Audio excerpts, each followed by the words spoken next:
This episode of Recording Studio Rockstars is brought to you by Atom Audio, Isotope, Native Instruments, Lewitt, and Grace Design. You're hearing my voice right now on the Lewitt PureTube microphone through the Grace Design M201 Mark II mic pre mixed through Isotope, RX, Ozone, Neutron, and Nectar, all on Atom Audio monitors. Please check out our awesome sponsors using the link in the show notes below. It's a great way to help support this show, and there's some great deals waiting for you there. Now get ready to rock.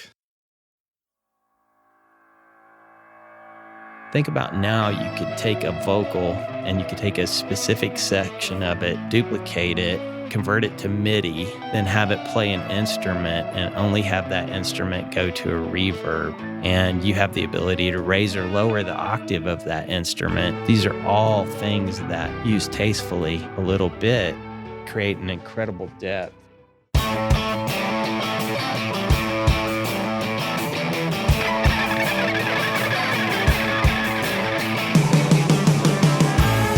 Welcome to Recording Studio Rockstars. I'm Lid Shaw, and this is the podcast created to help you become a rock star of the recording studio. Atom Audio's S-Series, crafted in Berlin, is a flagship line of reference monitors featuring 5 models. From the compact S2V all the way up to the powerful S5H, the range builds on Atom Audio's iconic heritage with new technology for improved acoustic performance. With new woofers, redesigned waveguides, and a DSP engine, the S-Series ensures accurate frequency response, consistent dispersion, enhanced detail, and a forward-looking digital connectivity. Backed by a 5-year guarantee, Atom Audio monitors embody durability and professional sound for your studio at atomaudio.com. Are you recording your own music or other people's music in your studio, but you're having trouble figuring out how to get your mixes to sound great? Do they sound kind of weak or distant or lack punch and clarity? Well, I've got a gift to help you take your mixes from sounding like basement demos to sounding much closer to professional mixes. And it's my free course called Mix Master Bundle. This course will show you how to get pro-sounding mixes from your home studio with free and stock plugins in Pro Tools, and the best part is that these mixing techniques work for you in any DAW, whether you're on Logic, Cubase, Studio One, Reaper, anything you can think of. If you're ready now to make your best record ever, then go to mixmasterbundle.com to get started for free now, and you can find the clickable link in the show notes of this episode. Hey Rockstars, it's your host Lid Shaw. Welcome back to Recording Studio Rockstars, bringing you into the studio, back into the studio in fact, to learn from recording professionals so that you can make your best record ever and be a rock star of the studio yourself. My guest today is a repeat guest, Joe Baldridge, joining us back on the podcast. I think the last episode we did was RSR444. Joe is a multi-Grammy winning engineer with over 36 years of professionally credited experience in music production, recording, mixing, artist management, and brand artist development with nearly 600 credits on allmusic.com, and has received a nomination for 2014 Record of the Year for work on Taylor Swift's Red, and won a Dove Award for production work with Toby Mac. Joe's a graduate of Belmont University, where he also now teaches. He joined the Audio Engineering Technology Department at the Mike Curb College of Entertainment and Music Business as an adjunct in 2010, Fulltime Lecturer in 2013, and Instructor in 2019. He's now the Director of Studio Operations right here at Ocean Way Nashville, where we're joining you today. Designed by Alan Sides and purchased by Belmont University in 2001,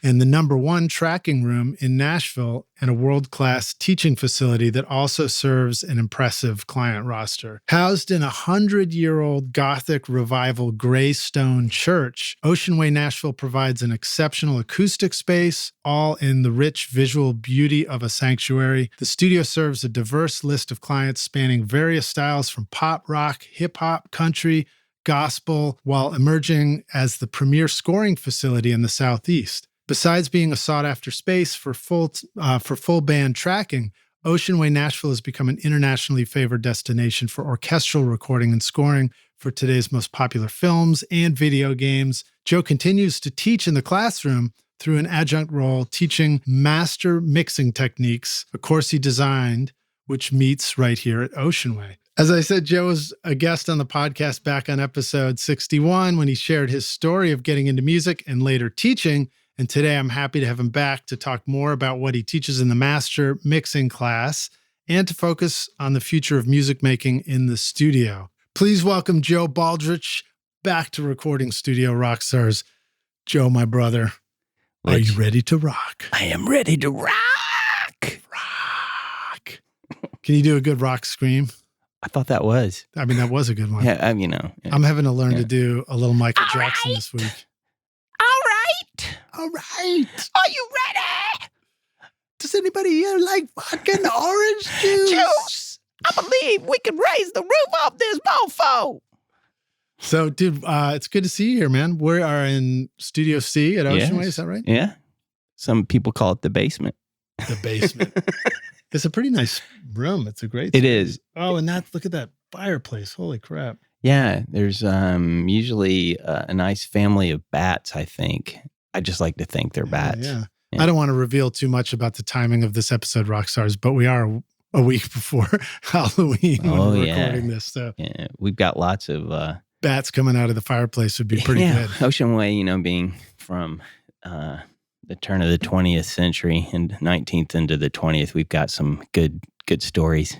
Yeah. So I can't remember. I think this was here when I was here last time. This Studio C or the basement's not brand new, right? It's been no. Alan Asides and Gary Bells, they designed this in the original design, and I believe it had a. I'm wanting to say it was either a Cambridge or a Capricorn. It was a digital console that they'd started in B that they moved down here when they switched out the B console for an analog desk. Right. The Cambridge was a great, yeah. Well, I mean, I think it was a great board. I didn't get to work on one much, but everybody I knew that worked on them said they were awesome sounding. I think that they had, they were pretty early on, as Alan tends to be. And I think that Sal Greco with them helped work through a lot of bugs in the actual console. So it was very cool. And then they went on to become the Sonics plugins, right? Yes. Yeah. I've got some of those. I don't think I have the EQ now. I have in the past, but limiter and the inflator. But they wouldn't have had an inflator plugin in a console. No. Right? But I'm sure that they had limiting and compression. But yeah. I mean, that was the original sort of hype your mix up in different ways. I still love that plugin. I use it rarely. I need to use it more. I mean, I got it again. I've been using it in mastering recently. That's kind of where I always used it. Yeah. Got to inflate your master, right? Yeah. Yeah. I mean, maybe. We'll talk about if that. It's needed. So let's see. We probably talked about this on the last interview, but of course, this building has quite a history to it too. And where we are right now in the basement, was that the famous spot where either the cats or the preacher's wife was frozen on a block of ice or something like that? I'm not sure about the block of ice, but yes, I mean, I don't want to get anybody in trouble here, but and there's I think they've already gotten in trouble and they've passed, but they still have a following, which is bizarre. But in the history of the building, fortunate for audio, it had a dark period in the 80s where it was basically the head of a cult, like a holy roller church. Had the no, it wasn't that. It was just a giant manipulation sort of. It's been interesting. I was watching a series of documentaries that I find interesting because throughout my career I've met a lot of musicians that a lot of us started out in Nashville and other parts of the world in Christian music. And that took on many forms. In the very beginning, it was trying to copy what was going on. Then there was a period in the 90s where it was trying to be out in front within its genres. Remind us where you grew up again. I grew up in Southern Illinois. Right. And my bass player in my band, Roger Horst, he listened to like Resurrection Band, and some of these other bands that were like sort of from the hippie Jesus movement that were actually really good bands. But I didn't know anything about it until I came down here, and then I started working in it. But there was this common thing in the charismatic movement, which attached itself to a lot of Christian music and a lot of musicians that I've gotten to know, where there was, I guess they maybe call it prosper gospel. So there were a lot of televangelists, and there were a lot of people who did this. So this con man from California, who was basically a used car salesman, met a B or C level actress, convinced her to come to Nashville to be Tony and Susan Alamo, have a church, make records, make custom clothing for stars, and all this. And it was housed in these buildings. Before that, it had pretty much a rich history of like faith and art and all of this. It was actually built. It was an offshoot of a church downtown that was charging money for people to sit in pews, and the pastor, who has an audio name, Daking, didn't want that to be the case. So they moved over here closer to like Scarrett and Peabody, Vanderbilt. It was probably, there was no word Belmont at this point. It was Antebellum, or Adelicia Ackland's mansion, Belmont University at that point? It would have been Ward Belmont, but I don't think it existed at the point where this was actually built to be a church from downtown, breaking off and meeting here from this pastor Daking, who was the grandfather of Tennessee Williams. So Tennessee Williams and his siblings were in this house that you're in. The groundskeeper, which is the Sea Lounge, that was sort of where he lived, and then you had the sanctuary next door, and you had to go through a lot of changes. It was a YMCA, it was community theater, and Martha Ingram and Massey, they met here to seed what became TPAC, which was built downtown. But this is where people were meeting, talking about the arts and talking about how to further arts in Tennessee. Well, that's cool. So there was a lot of that's fitting, right? Yeah, there was a lot of cool vibes, and then there was a con man who started a cult for a prosperity ministry. Well, that puts a little rock and roll in it. It does, yeah. And his wife died, and so he froze her and would seek guidance and convinced his congregation that she would rise from the dead. And when people started knowing that possibly that was occurring here, he got a refrigeration truck and had her driven around in that during the day, and then come back, and then eventually to the farm in Arkansas, where he would take in the 80s, Reagan into George Bush Sr. There was a lot of homeless, high mortgages, all of these sorts of things. So they would come into the church, they would go to Arkansas, roof over their head, cot, food, and they'd make custom clothing for stars to sell downtown in the Alamo. Wow. Yeah. And they were competing with Nudie. Yes.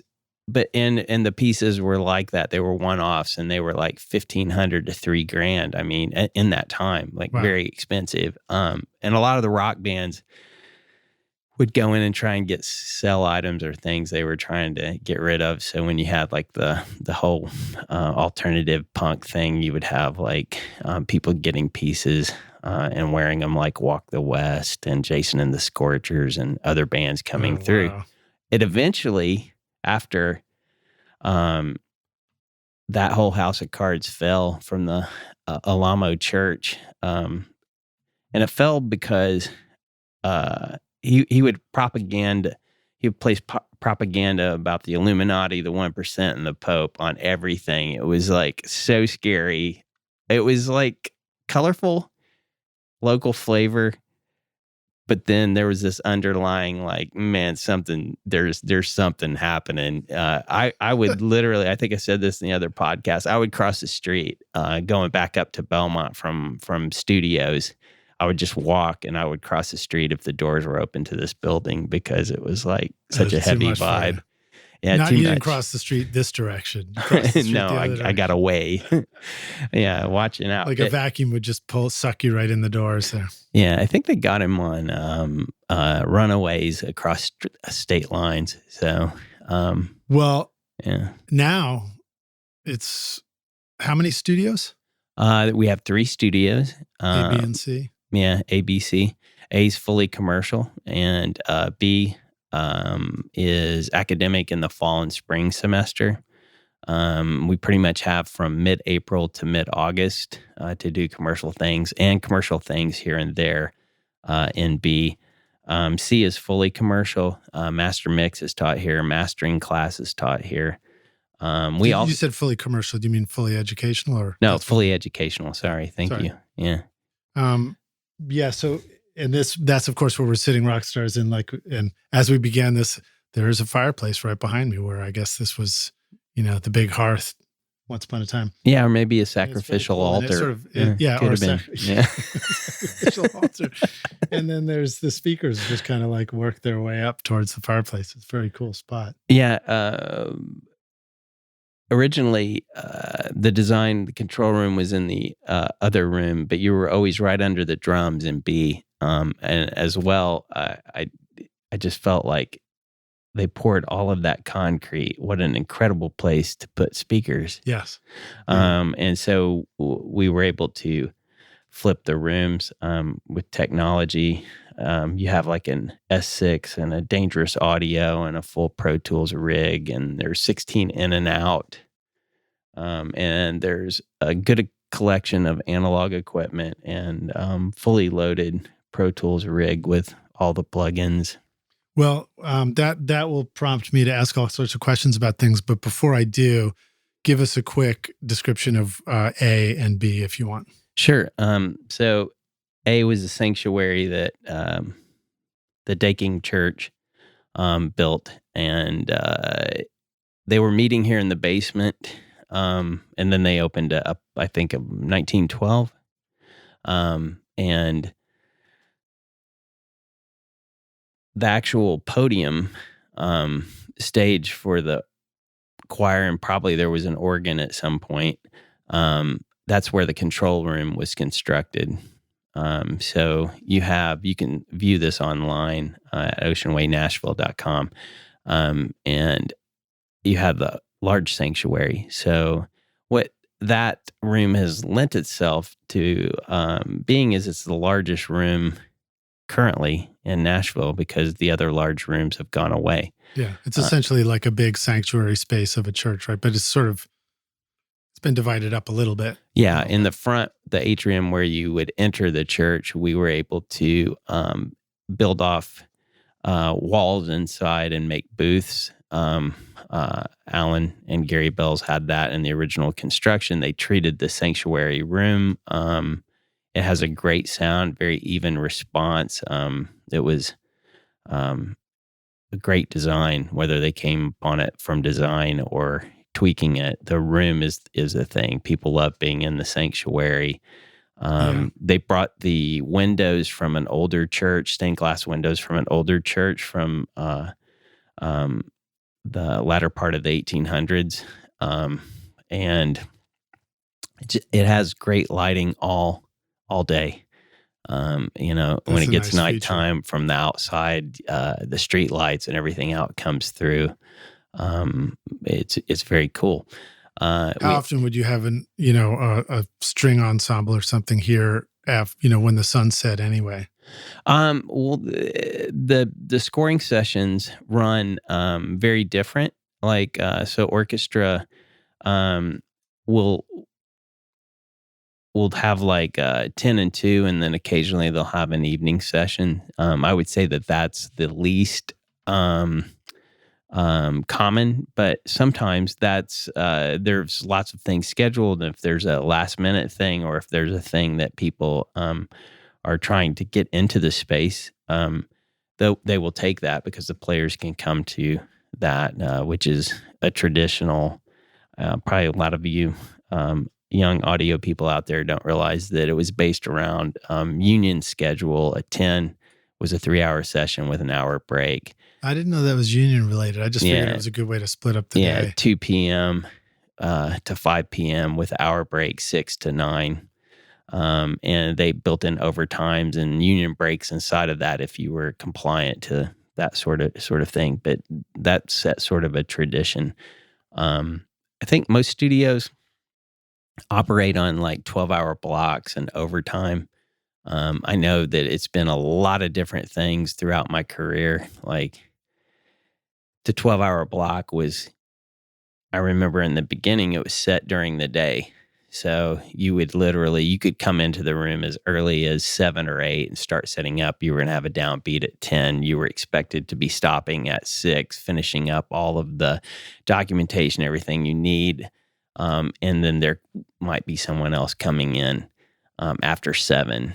And then rock and roll sessions broke all those rules, right? Essentially, but. Well, actually, there was a little bit in between there where that was the time that would be more affordable to like a band that was developing or had an audience, and they were more used to performing.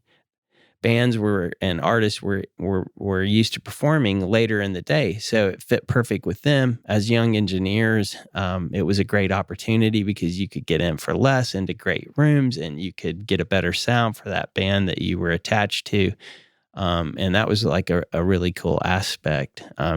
But like everyone has a setup now, so that's kind of like replace that. But it is still great if the way that we create music now, if you have the song, if you have a lot of the things decided, and you could grab a room for the nighttime into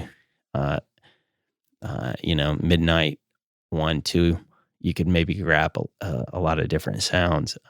That's something that I would like there to be more opportunity for people to be able to commercially book it.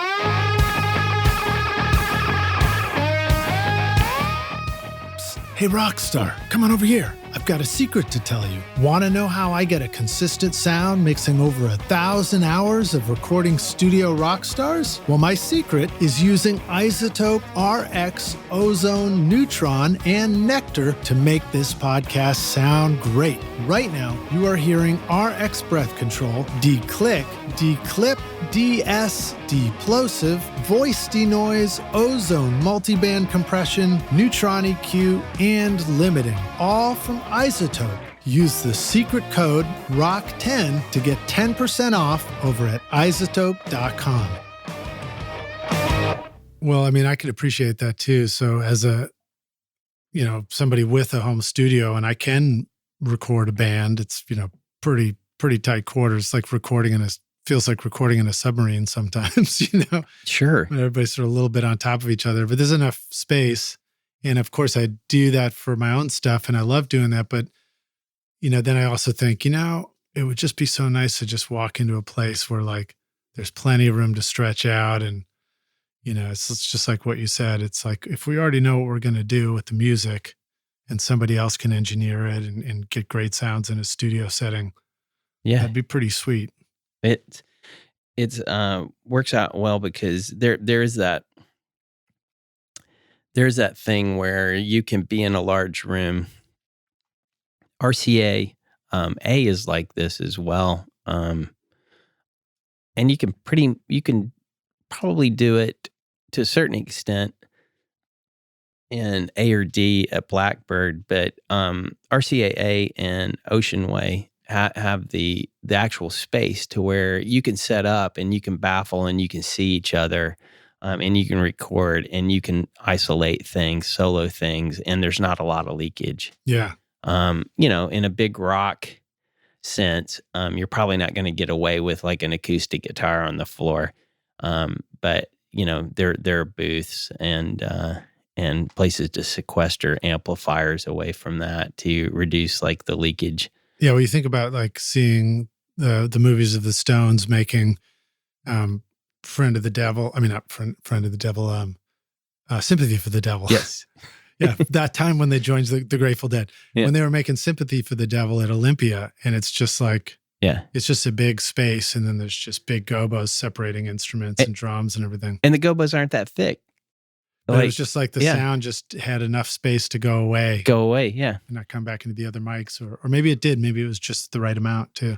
Well, a lot of it becomes like the right balance of the band. The band's used to rehearsing. They weren't going to have like the sophistication of monitoring, which is probably probably like decrease the ability to develop the self-balancing thing as performers. Just because you mean so much music is studio centric or stage centric? I would say stage centric. Even like when you go to a live show, you go on the stage. It's rare that there's any sort of volume on a stage, and I don't know if that's made better.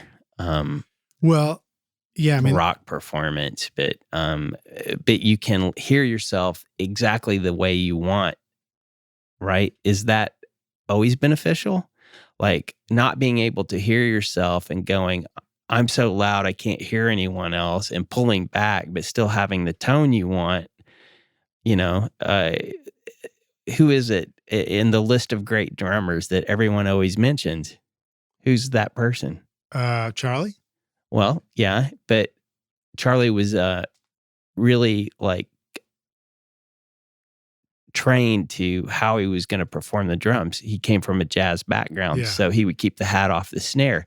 He wasn't bashing cymbals. He knew how to hit the heads and to get the tone. This is something that had like Motown drummers, R&B drummers of America had a huge influence on John Bonham. So, you know, in rock and roll, people talk about a big drum sound, and you probably have listened to those isolated drums. And you know, audience, you should listen to this. He would balance himself.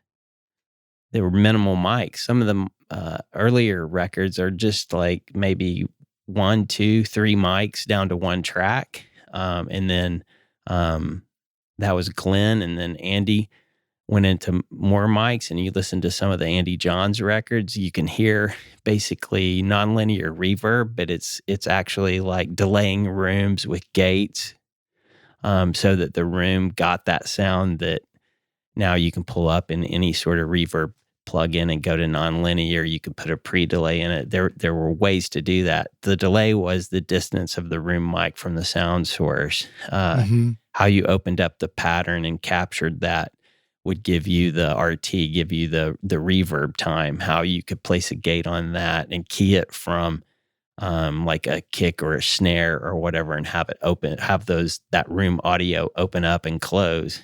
You know? Yeah. Well, and the cool thing about especially drummers playing at that self-directed dynamic and volume is, and with any acoustic instrument, I guess any electric guitar as well, but is that ability to turn the mic pre up more, and there's more room for excitement in the sound. I remember it was a T-Bone Burnett quote once that I heard that said like the secret to a great sounding record. His quote was, play quietly and turn the mic pre's way up, and it does. You notice that when you record records yourself and you mix things and you're like, why is that? Why does that broken down song sounds so loud on my record, but the loud song sounds, far away. And then you start having to figure out how to turn the broken down song, the acoustic song or whatever, you have to turn it down in the mastering so it's not overpowering the loud songs on a record. Yeah. I mean, there's a lot of truth to that. And it's important for the musicians to hear that sound in their headphone mix. So they will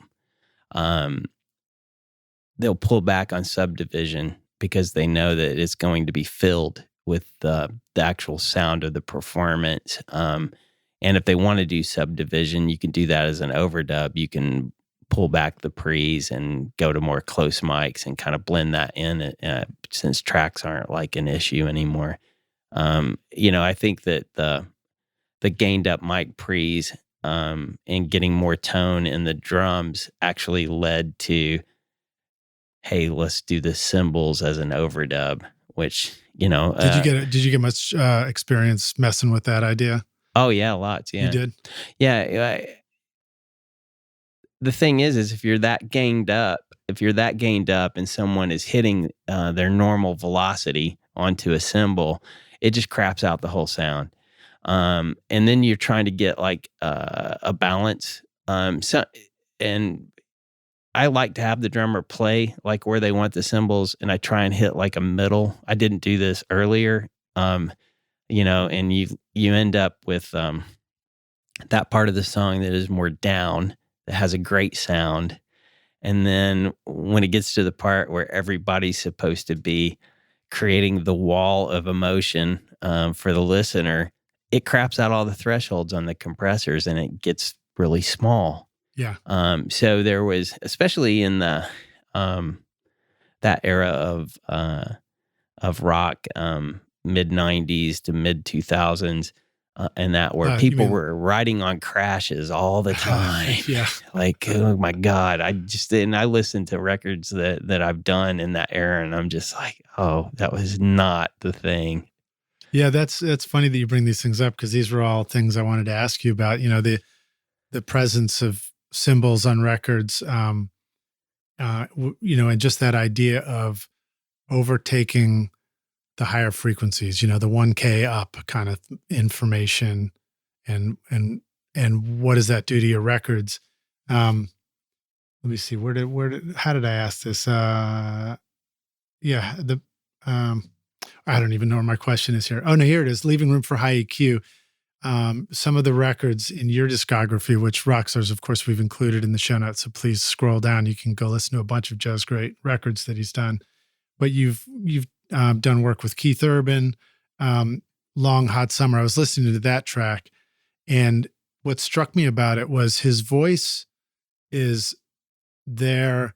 It's obviously meant to be a featured lead. That's what you're supposed to be listening to. It's got the detail. I think he also maybe sings in a slightly lower register. If I was picking up on that, I'm not sure what the note was, but the acoustics were kind of dark in a cool way. It's like I immediately noticed that the instruments are not competing for that front center. And that's that whole topic. It's like when you've got drums with crazy cymbals, or you've even got guitars that have lots of sizzle on top, everything just starts competing for your attention, and your ear.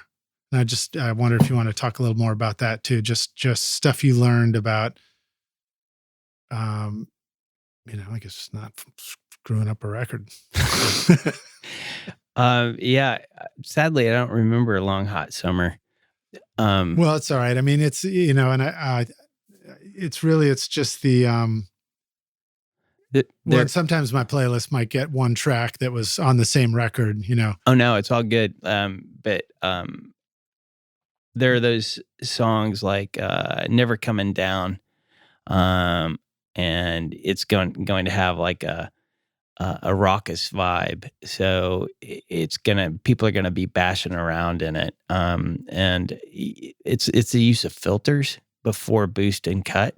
Right. I mean, although filters are a cut, an attenuation, it's about what do I want this to sound like? And then you're looking at that microphone choice, and you're looking at that preamp gain. And hopefully, you've made the right microphone choice, and you're just able to manipulate what it is you what the performer is looking to convey in the performance. Sometimes you just don't know what's coming next. Sometimes you don't know before the tracking where you're headed. That's the truth. But it usually reveals itself in the first couple of takes, like rundowns. Yeah. And you have to be ready for that first one to be the one, but that doesn't happen that often. But if it does happen, it's okay, because maybe not everything's perfect, but being able to have that first approach at something is the right thing. But generally, you get like indicators of what's going to happen and what you're doing that's going to probably be divisive to the outcome, and then you got to start adjusting. I don't like a lot of information going on overheads. Sometimes as far down as 7.5K, filtering low pass filter like minus 6 dB per octave, or setting that point between 7.5 and 10.5, or that depends on the song. And then the sharper version of that, probably more like 5K to 7.5K for like toms. I don't want any of that information for that on the toms. Even on a snare drum, I don't really want like a lot of 10K up on the actual snare top. So, and you're going to find that shelf, that high open shelf, from other things. Interesting. So the snare mic itself, you're saying, wouldn't necessarily have the high shelf boost, or no? So that information just creeps in other ways. Yeah, I kind of feel like combination of different things you've been shown, or you've listened to on podcast, or you've read about, or the lore of recording. I like that everyone's version of having a mic 3 feet above the snare from the Beatles, right? So you start getting into that, and what's going to be a good mic for that one. It's different from your overheads. You might have some sort of like mid-side version, like where you have a ribbon in figure 8 in the center, and then you might have like some 67s or 87s on that to give you sort of like a side width.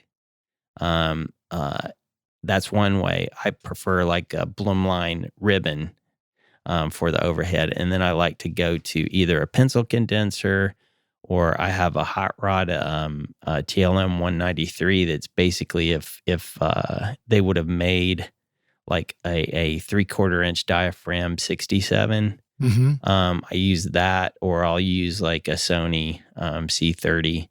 And this is up high where that Blumline figure 8 mic is above the drum kit, but looking down pointed at the snare. Yeah, try and fit it in an area that's in the null of the figure 8s from the Blumline, and generally cardioid and 3 to 4 feet above the snare and hat, and then make sure that you have the best phase correlation between the Blumline and that mic too. They'd probably be and the kit, right next to each other in a way. Yeah, and there's a lot of things too that phase invert is your friend. Like go into mono. What do the rooms sound like added in? What do the toms sound like? What do the overheads sound like? How is all this affecting the kick and snare? Am I getting the snare forward and the kick forward? Do they have body, or is it back and diminished?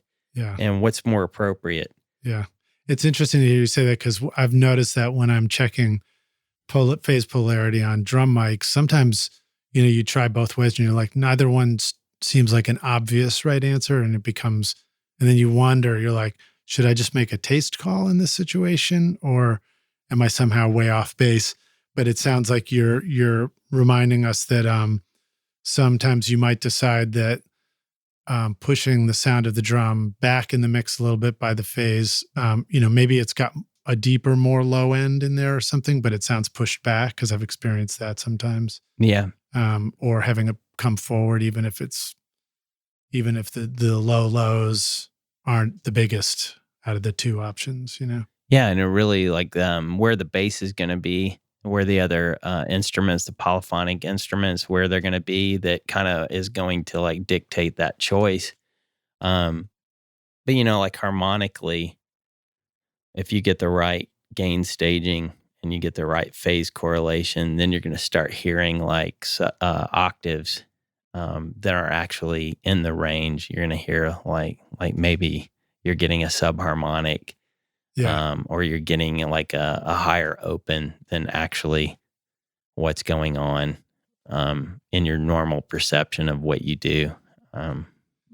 Player, cool. distance, all that. Look, if you're like me, then you love having cool instruments in your studio, right? No matter what style of music you make, Native Instruments gives your studio all the instruments and sounds you need, from drums, loops, and beats to the coolest synthesizers, realistic strings, guitar amps, and futuristic synth pads. I love recording and tracking real bands in my studio, but then adding awesome overdubs from Contact, Massive X, Super 8, Battery, Guitar Rig, and Hybrid Keys, for example. Use the code ROCK10 now to get 10% off. Or get Complete Start for free today with a bundle of 2,000 sounds and 6 gigs of samples, all over at nativeinstruments.com.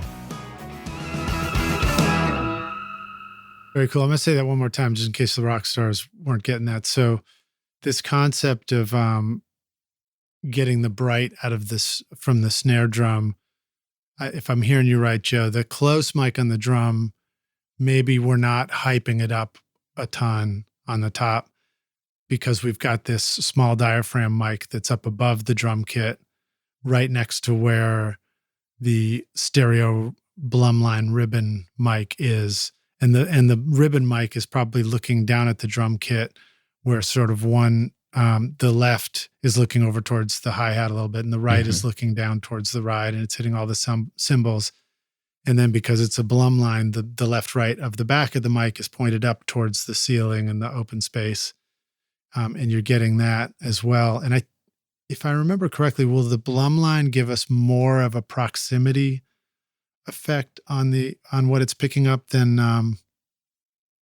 just an XY? If we had, I guess the ribbon, it won't give us that option, but a condenser mic would let us maybe select between stereo cardioid versus stereo Blumline. Yeah, so if you did it with like 67s or 87s as opposed to a ribbon, the proximity like of like a bass boost, maybe it depends on the actual like choice between those microphones, but more localization. The Blumline gives you great localization. Oh, okay, cool. And so does like a Decatree. Oh, Decatree. Would you ever put a Decatree vertical, pointing down at a drum kit? I wouldn't be opposed to it. I like the Deca as a room mic. Now that we said it, we have to try it, right? Yeah, you got to try it. I like the Decatree for the room because you can kind of capture that 10 to 12 foot distance with drums? From the drums, yeah. It was particularly for the drums. You can get that distance. I don't like to go high like the traditional orchestra. Mm-hmm. So the Decatree in the orchestra sessions, that's above the conductor's head and usually right in front of the conductor. So as the conductor is hearing the balance, as he's conducting and balancing the orchestra through the chart, you're kind of capturing like a giant head. Yeah. Left, right, center. Center's forward, and you're back about almost 5 feet, and the distances from the back microphones is generally about 6.5 feet. And you could do the sides in figure 8, but traditionally a Deca is all omnis. Yeah, and would that make sense in a small room at all, or a medium room, or is it really just appropriate in a bigger room? I've never even tried a Decatree myself. It depends on how small the room is. So if the room is large enough for you to get that center mic, 6 feet off of the kick, then you're going to be 11 feet back to the side mics now up against walls. But I'm not opposed to that. Because you can find corners, which are acoustical spaces that lots of people try to take out. But when you're talking about drums and that sort of like compression and reflection that you can get on a figure 8 or an omni, it can be useful. So it really just depends on the player. Yeah, and if you have enough space. Fun experiment to try. And then if we want to experiment with a Decatree, we don't have to have a Decatree, bar or something like No. that. We could just use 3 mic stands. Yeah, and I just try and use it on position them 3 right. stands. Yeah. The Yeah. bar is more from a single point of getting the height and having everything up like that. So, Yeah. Okay. And then remind us one last time of the distance between the mics for our Decca. Does that matter so So much? the center mic is you create the point from the sound source that you want, whatever that distance is. So once you create that point, you would go back. I think it's just under 5 feet. And then that would be your center point on the back line for the sides. From that center point, I go 3 foot 3 inches left, 3 foot 3 inches right. And that's where I place the stands. So center, back 4 foot 11, point, measure 3 foot 3 inches, put your right side back to the center point and the side back line 3 foot 3 inches for the left, and then place those. Then you start listening. People will do different things. And what's the cosine over the tangent of all 3? Yeah, Come on, professor. Come on now. I'll have to get you another professor for that, and they could answer. That's cool, man. Now I got to go try that out. Yeah, omni in the front, and then omni in the sides and the back. But sometimes I thought it was business in the front, party in the back. Yeah, that is. It depends on what decade. But we went from decatries to decades. Yeah, decades. I like that. Man, look out, people. Dad jokes are starting to happen. Hey, as I was told on this podcast, are you a dad? Yeah. Then it's just a joke. It's just a joke. All right, good. I like it. Yeah, figure 8 on those on the back sides is a cool thing, and you can actually kind of tilt them out maybe 10, 15 degrees, and you get more width. Oh, cool. From your figure 8. So that's cool. Rock stars, give it a shot. Definitely got to try that if you got the space. Well, let's just stay on that topic for a sec. Give some cool ideas for other room mic things to try in a home studio setting. Consider a home studio might be like a medium, a small rooms. Maybe give both. Maybe if you got a small room idea, and a medium room, but assuming a home room isn't like a really big space. Well, there's lots of different things that you can add to that depending on what the song from a small room standpoint. If you can get even like a space pair in like figure 8s in a shallow room. So in my head, I'm thinking of the side hallway of the castle and setting drums there against the glass. You only have maybe from the back to the other wall 8 feet, but it's probably about 20 feet. It's a 8 foot by 20 foot rectangle. Right. So you're facing shallow in the center of that at like the 10 but the foot sides point. are the longest distance away from the drums. Longest distance. And you could put figure 8s there. Now you have these, SPL made a great thing called Transient Designer. You can get a hardware piece. It had a digital algorithm and how it worked. So the plugin is great as well. And it's in UAD and it's also in Plugin Alliance. So you could take those room mics after capturing those, and you could put the SPL Transient Designer on those. Now, if you take, it's a 2-knob plug-in. So literally the top is basically, it's like upward expansion into limiting. So you can take the transient, it'll detect the transient, and you can remove the transient. So you don't have in a small room all of those really hard hits on those mics that are space pair wide. Then you can elongate the release of the limiting that is taking place. Now, all of a sudden, you have like an ambience and a width in a small space that sounds like a larger room. That works out really well.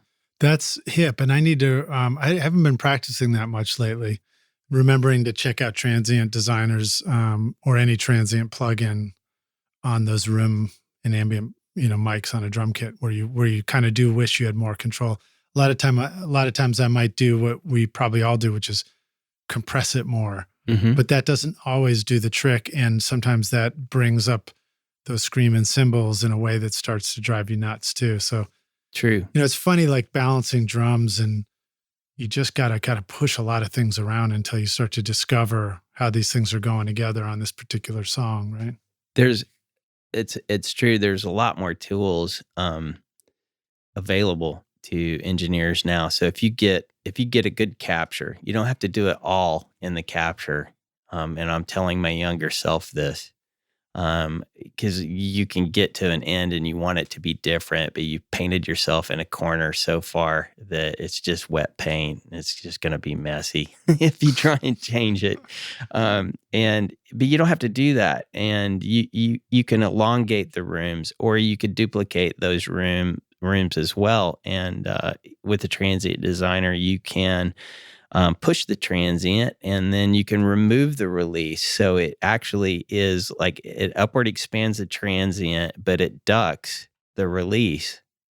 And you hear more of the whack of the drum and less of the space around it. Yeah. And so the distance from the actual hits to the room mics in time, just from the time arriving, becomes more apparent in the sound. So you can literally, with your room mics, create a slapback. Oh, that's cool. Another good thing to try out, Rockstars. Yeah, and you could use like, all of the DAWs have like a time adjuster. So if you put that in the front, you can slide it back in time or samples till you get just what you want to get it even further back. There's so many options in any space. If you have the luxury of like a larger room. Mm-hmm. And you're capturing that in the drums, you can hyper compress that, and then you can use different parts of the drum kit.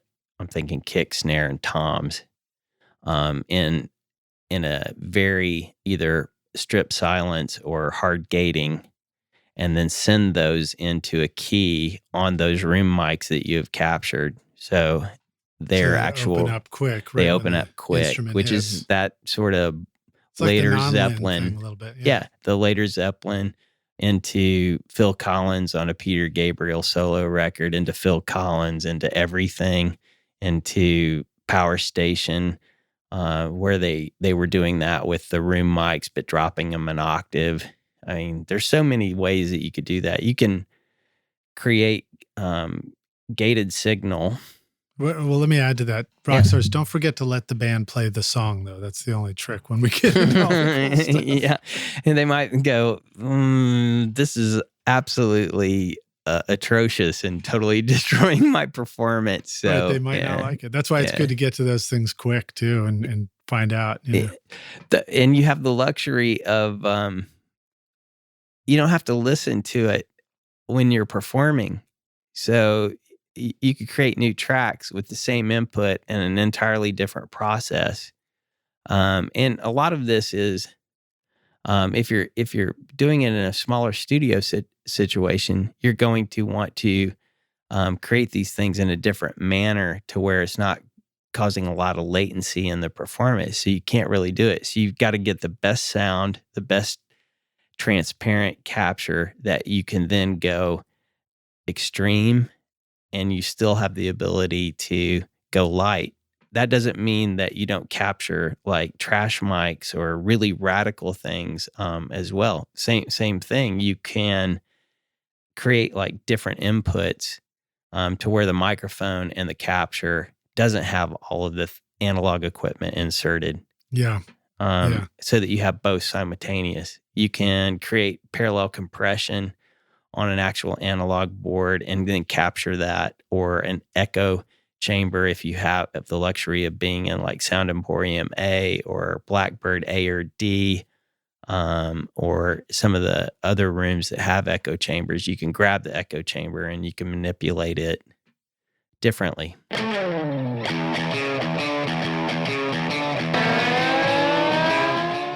The S Series by Adam Audio, crafted in Berlin, is a flagship line of reference monitors, blending advanced engineering and in-house design. With 5 models in various sizes and configurations, these monitors build on Adam Audio's iconic heritage while incorporating new technology for improved acoustic performance. The range includes the compact S2V with the 7-inch woofer, the 3-way S3H with twin 7-inch woofers, the vertical S3V with a single 9-inch woofer, and the powerful S5H and S5V main monitors featuring a 12-inch woofer and exceeding 131 dBSPL per pair. Despite differences in size and power, all these models provide highly analytical sound for professional audio applications. The S Series includes new woofers, mid-range drivers, redesigned waveguides, and a DSP engine for crossover optimization. The result is accurate frequency response, consistent dispersion, enhanced detail in bass and mid frequencies with wider frequency ranges, and forward-looking digital connectivity, all in a durable design.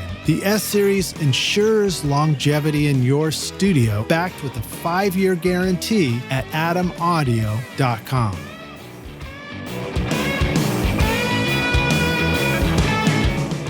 I am massively impressed with iZotope Ozone. I've been mastering a lot of my records recently, and Ozone makes it so easy for me to get a fantastic sound. The mastering assistant will help you get started by measuring your track and suggesting all the settings you need for a professional result based on the genre and EQ curve of your choice. You can even reference a specific song if you want, using simple yet sophisticated modules like clarity, impact, low-end focus, stabilizer, imager, exciter, and spectral shaping, along with powerful dynamic EQ, compression, and limiting. You simply adjust the settings to your own taste, and it sounds incredible. And the magic of master rebalance means you can reach into your mix at the mastering stage and manipulate the vocal, bass, and drums. My bandmates are pretty demanding of my mixes, but now when I send off the masters for approval and get comments back like, "Holy bleep, pristine,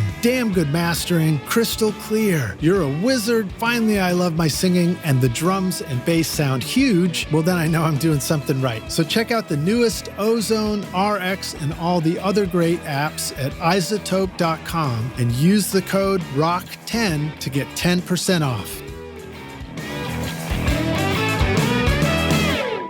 Yo, rock stars. We're back now for the jam session, or otherwise known as the second half of the show. I'm here in Studio C with Joe Baldridge at Ocean Way Nashville.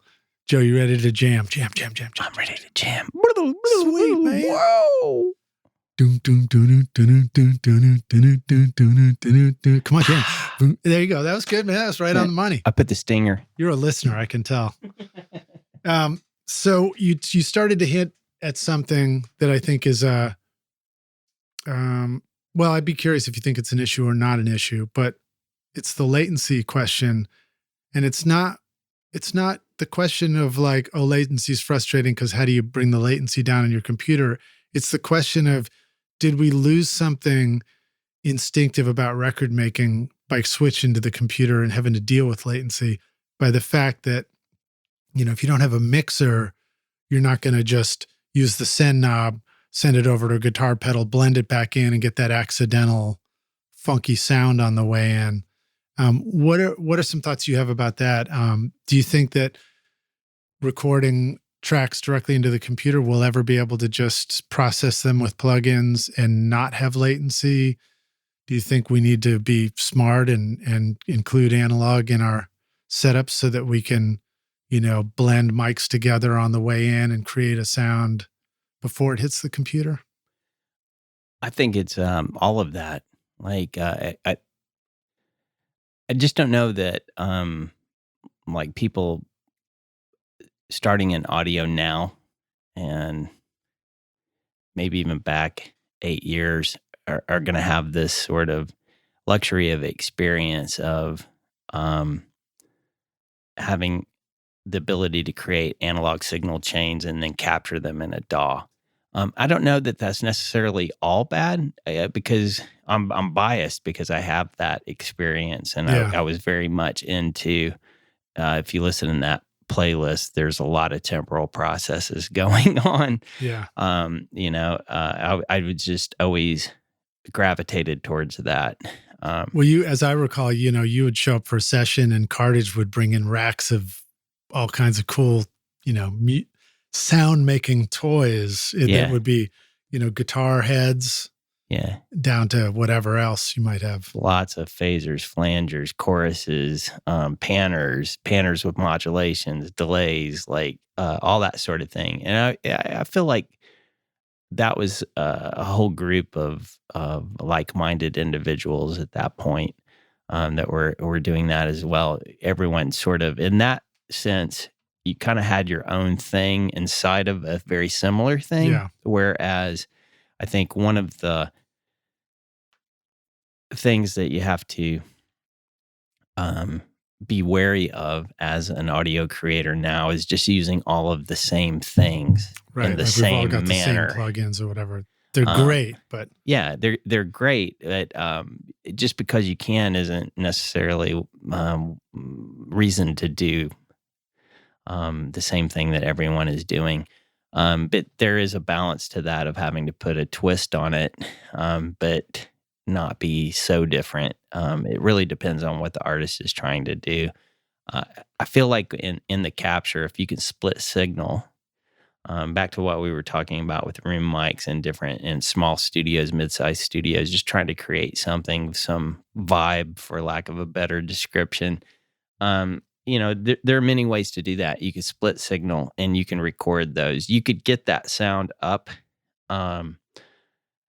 You can even do it with a send inside of a DAW to like what would be an instrument track or an aux input track, and you can create that chain, and you're going to hear it better with less latency, especially if that chain is native plugins to the system, as opposed to more complicated written algorithms that are going to grab a lot of CPU and cause a lot of latency. Mm-hmm. So you can sort of create chains that give you the thing that you want, but without using like high processing plugins. After it's captured. You mean like if you're using the DSP plugins that come with Pro Tools, they're going to be very low. Yeah, low latency. A lot of them. Yeah. Right, but I guess the challenge there is if it's a time delay plugin, then you're getting away with that even with native ones a lot of times because the delay is that's what you wanted. Although it's a good reminder that it'll change after it's recorded. Right. Once you press play and you play it back, it's going to be a slightly different delay. It's going to be a different time, yeah. So that thinking and realizing that can be a good reason to sometimes set up internal routing in the computer so that you're actually printing it to another track so that if you hear what you like when it happened, it's printed. Yes. Which was what was so much fun about recording with all the outboard stuff in the first place, pedals and everything. You just turned it and you're like, holy shit, that was great. Yeah, and there's lots of really great like pedal design now with like computer control. So you can create a separate chain with a pedal that is actually digital outside of a DAW that is analog and could be captured as audio from a direct or whatever, and have that simultaneous. The same way that if you have the ability to go through analog compression or things like this, you can capture that, but you can also then recreate it afterwards with maybe that sound in addition to a more extreme sound or a less extreme sound. You have all that flexibility. When we were recording, it was limited and destructive to what you could afford to have as your multi-track. It could be 24. It could be, when I started on an 8-track, right? Yeah. I mean, ADATs were the key to the kingdom for me. Yeah, 8s. Over at Alex the Great, Yeah. And then you could go further and you could, maybe we're at 24 or at 32 or at 48. Oh my gosh. But it's a good reminder when you say a splitter. I mean, Rockstars, if you even just think, a studio that's got mics and interface and stuff like that, even just like a little DI box, a radial or one of those, or just whoever makes something where you can plug the mic in and split it out to two outputs, or go to the mic pre and then split the output of that to two outputs, gives us that ability to start doing more than one thing at once, which could be a lot of fun. Yeah, you have a dynamic mic, which isn't going to need phantom power. So you could have your optimum hi-fi chain for whatever it is, an acoustic guitar or voice, I'm thinking, or drums. But you could have in the same position a dynamic, or you could have a small diaphragm condenser if you have an external phantom power supply. Yeah, I have a PV one that's just a phantom power box because I think some of my mic pre's didn't have phantom power. Didn't have phantom, right? And you want to use those if you have a ribbon, because always having phantom across a mic pre isn't healthy for the old ribbon. So, but yeah, you could set up like a microphone on a voice or an acoustic, and then you could also have a dynamic mic, and you basically create an XLR to a 1/4 inch. And you could go through pedals and then an amp in another room, like some of my favorite vocal sounds. So like double miking, in other words. Correct, yeah. So you have the clean channel, but you have the ability to capture and blend in like a Fender with a really deep tremolo with some drive on it, with a little bit of delay, with a little bit of the spring reverb, and then have that mic'd. Now, here's an interesting thing. I was just thinking about how similar to recording a DI on a bass and then miking the amp, and you discover that the time difference starts to create comb filtering between the two signals. That would also be true for the vocal, but I guess you could simply do this. If you looked at the mic that you use to record the amp, so you have a dynamic on the voice, it goes to an amp through pedals, and then you're miking up the amp, unless you're going to record it directly into Pro Tools. But if you're miking the amp, now you've got that little bit of a distance from the cone to the mic on the amp. And you could just take the clean mic on the voice and scoot it back the same distance from the dynamic mic that he's singing into or she's singing into, and that might line them up for you. Yes. Yeah, and there's many different sort of like time adjustment plugs that you can audition that before you actually commit to sliding the whole thing. There's lots of different options with that. Sometimes the filtering is actually a benefit. Right. And the other thing that I've learned at this point is cool sounds don't have to be on all the time. It was like I used to tell a performer, like, you can do that, but if you do it 12 times in the song, it's not special. But if you pick the right moment and then you return to it just a little bit later for a moment, that's going to be like more of a memorable wow. moment. Yeah. Wow. Look what they're doing. If you do it 12 times in a song, then it's just. Think about special effects in music, rock stars, like tourism. If you live there, it's not special and you never go. But if you visit it one time, it really blows you away. True. Yeah. True. Okay, so let's pivot from that to and then let me add to this. Remember, Dave Palmer from the Rorys, remember from back when we were making those the Sponge Bath records. So that was one of the things he always did, was he did two mics, and he like comb filtered out his voice, and he always loved that. And that was the first time I ever said, like, or just discovered that idea, like, oh, it could be a good thing. Yeah. It could be a cool sound. Did that a lot early on. Did some of it in Walk the West, took that into DC Talk. Ron Sexsmith, great singer-songwriter artist from Toronto. That's right. Took it into Keith Urban. You just know when it's the right thing to like put that in. It adds an extra sort of movement to the vocal performance or that. Yeah. Good stuff. Did you record Secret Heart? Or did you guys do a version of that? For Ron Sexsmith? Yeah. The main thing I remember about Secret Heart was that there was the version by the producer and engineer of the entire first album. That was a complete vision. But the label had a motivation for another great Canadian producer engineer to do a version of that song. And it was presented in a manner of, we'll do that and that will be on the record. So there was a sticking point with the artist, Ron, and management that they didn't want to disrupt what had been created as an entire thought. And it was basically stalling it from being released.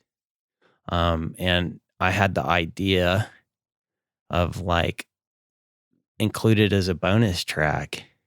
And if they want to release and exploit it, then people buy the album and they hear the other version. They like both versions. It's a great song. What's the problem? Beautiful song. Yeah. Speaking with Angels, there's a lot on that first record. And that was the compromise that greenlighted the production being created and then the record being released. So you never know, like that's great. Offhanded 10 seconds and then, hey, why didn't we think of that? But we did a lot for, we did an entire recording in between the first and second record that a lot of people became ingrained in their mind that was the definitive version, which complicated it for the first record's producer and engineer when they went to make the record, which, I mean, it was a nice problem to create. So I still love some of those, like Almost Always and a song called So Young. Yeah. They've trickled out in different rarities that you can find. I think I have. Was that the time of Lebanon, that song also? Lebanon's first record. Record. And I remember the demo of that too. Ron's a singer-songwriter. Yeah. And he's just brilliant. But has a very strong vision. That was in between the first. Great vibrato. Oh, amazing! He's a jazz singer. He's never on the beat. He's around it. He's a crooner. He's like a Sinatra. Yeah. But that was I introduced Ron to Brad. Right on. Yeah. And Brad played bass on. And harmonium and a whole bunch of stuff. And we had a good time. We did that at a studio in Berry Hill called Treasure Isle. And then we had folks like coming in just wanting to play. So Al Perkins came in and played some stuff, and Al Cooper came in and played, which I thought was really funny because we were like, let's get Al Cooper to come over and play B3. All Al Cooper wanted to do was play guitar. Then we found out that he was actually a guitar player who stumbled upon the B3 because Dylan asked him to put on a B3 overdub, and he had never played a B3, but he, obviously he had the talent to wing it, and his winging it is like classic. That's great. That's great. Yeah.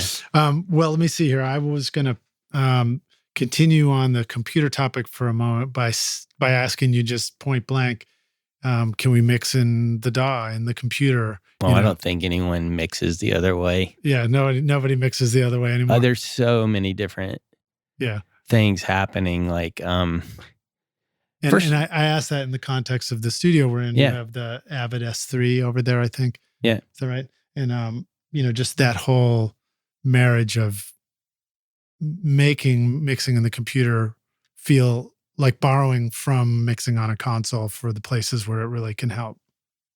Yeah. I mean, I don't think that you're going to encounter working with very many people, artists included at this point, that actually understand the actual process of mixing, to where they're not, if you wanted to do it purely on a desk analog, then you would have to have an artist who had a strong opinion of working that way and understood it. And I don't think that you're going to find that. That's a very special case. And those are awesome records. But in general, if you do that, you are now a part of the continual comment revision.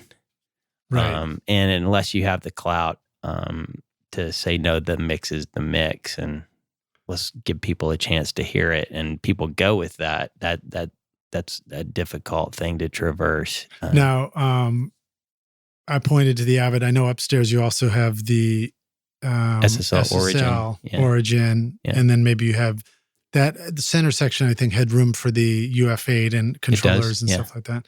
And you're teaching a master mixing class, so I should spend less time talking and ask you the questions and just like have you tell us some of the stuff that you're teaching in that. Like, what are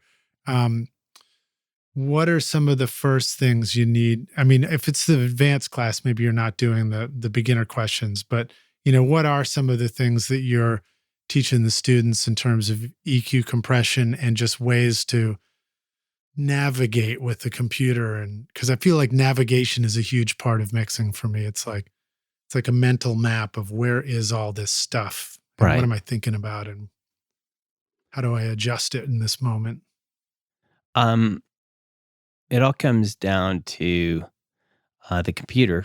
If you have the ability to understand an analog system, and I truly mean if you really want to do this for a long time, you're going to have to understand an analog system of how one thing can go multiple places, So one phone call could become a conference call, could become a Zoom meeting, could become a capture that's actually in like a series or a film. Like it's the same thing. If you can understand signal routing and gain structure, and you work to get that understanding through analog systems, then you're going to be able to transfer that and do a multitude of larger type of projects with different outcomes in a digital system. And then you have to look at are we capturing it? And if we're in a digital system of converting a performance to digital, if I use Dante, then I'm introducing more latency than if I'm using MADI. So you have a greater possibility of being connected digitally with MADI for performances to line up with tempo and subdivision than with Dante. But if it's already recorded and I want to move it around to a lot of different places and process it, then you're going to be looking at Dante, and this is going to be more of what you have in a live format, or if you have in a broadcast or immersive environment, it's going to be Dante. But if I'm trying to get the audio, have it converted to digital, then manipulate it to broadcast, and it's being performed, then I'm probably going to opt for MADI.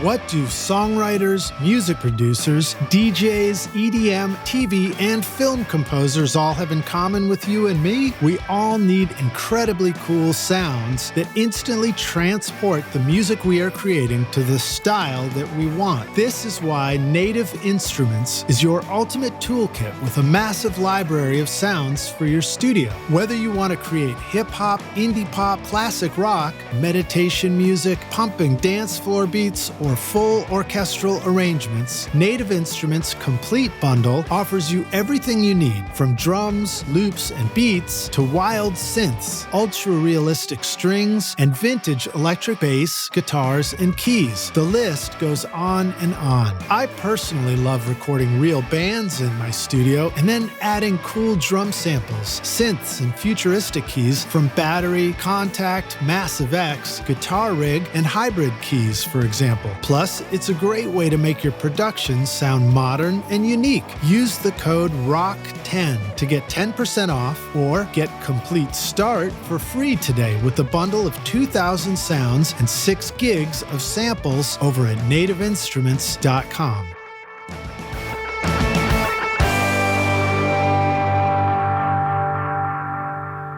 I noticed that AVB wasn't mentioned there. Is that one not being used in as many of those situations, or not that I'm aware of? It might be, but not that I'm aware of. We have a lot of these are all Rockstars. In case you weren't familiar with these are all different digital formats for routing a bunch of signals from one place to another. Yeah, and they'll all go over Ethernet, or no? Maddie's different, right? Coax. Yeah. Which takes us all the way back to ADAT light pipe, which still rocks the world, man. Yeah. That's amazing to me that format is still It going had strong. clock. It was stable. It went into every interface. It was like a gimme for any company to say, we've got 24 ins and outs. You just have to use 2 extra ADATs on it. Yes. Yeah.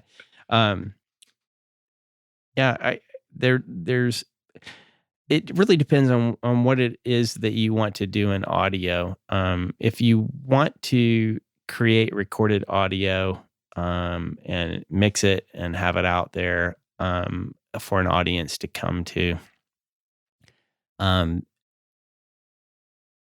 you can just listen to things and create something and go through all of your errors to get to a place to where it works.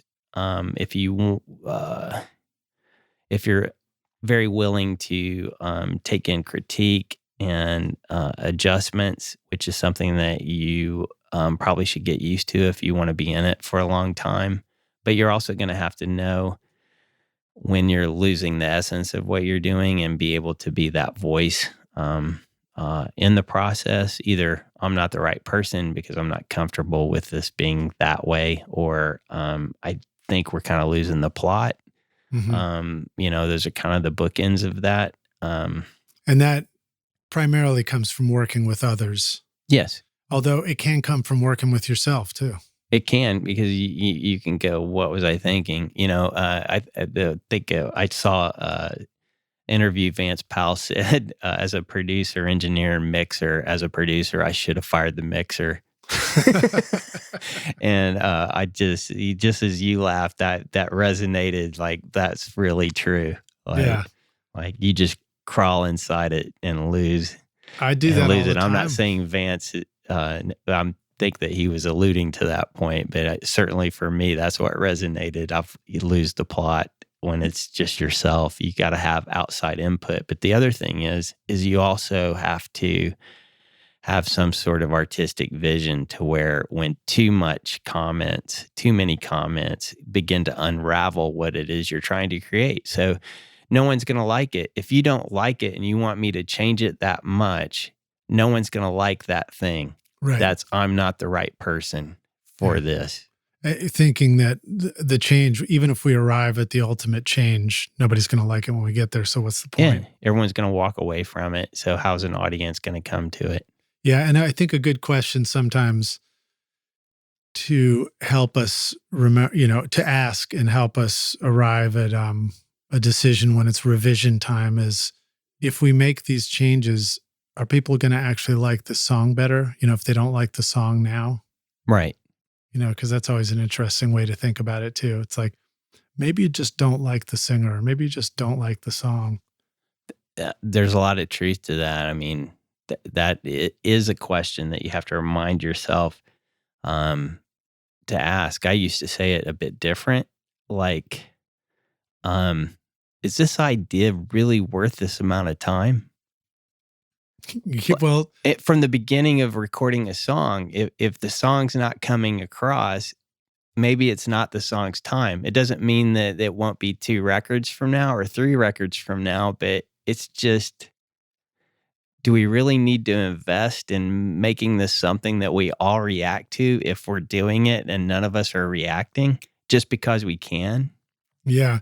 And I guess the flip side the other end of the spectrum on that is also preparing ourselves, steeling ourselves for a life in music where get ready to do a shit ton of work on stuff that just goes right in the garbage can. Yeah. Yeah. Because that's part of the process, isn't it? It is part of the process. Audio professionals, you have the ability to keep everything, and you might have a different vision over time, and then you can go back to that day. If you make a serious turn from an early direction that you were reacting to. So it's smart for you to know at this point, I was liking where this was going, but then we went somewhere completely different. So Yeah. It could be the next record, and you could go back to that, and you could either build upon that or take it as direction to go a different place. If an idea peters out, is it a bad idea, or is it just not time for that idea? Yeah, I've definitely rediscovered things and made them work later. And then also just that prompts an idea of the question of like, when is it good to print a mix? Maybe in the moment where you're just feeling good. At any moment you're feeling great, just print it, because you might come back later, and it's so easy to lose stuff. I remember the first time I was working on a record with Will Kimbrough, actually, and we were working hard. I was, mixing, tweaking, using the new Mike Mahler plugin from Antares, and trying to find the right vocal mic and all these kind of things. And then I went back to the car, and we still had to burn CDs and then pop them in and out. And I listened to the rough mix, and I was like, holy shit, that sounds so much better than what I just did, weeks later in the studio, and discovering that and the importance of holding on to all these iterations while you're working so that you can go back and go, why was that so much better? Yeah. What did I do? And hint, a really good thing to do in the world that we're in right now is name that session and name that bounce the same thing. Yep.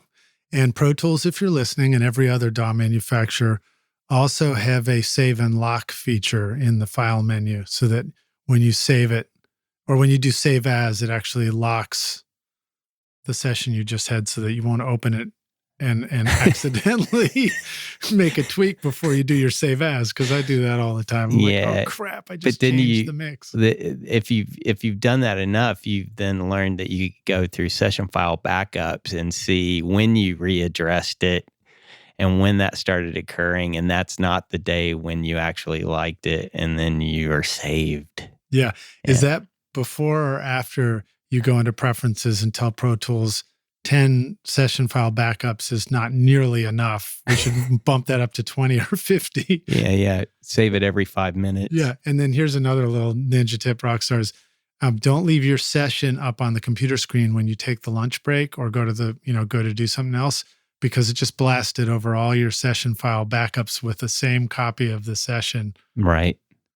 Because it's just sitting there. It'll all be the same. There idling. It's gone now. It's time for me to save. Time for me to save. All right, so we might be digressing slightly, but I'm getting some great takeaways. Your careful reply, you talked about going through errors and mistakes to arrive at figuring out how to do stuff.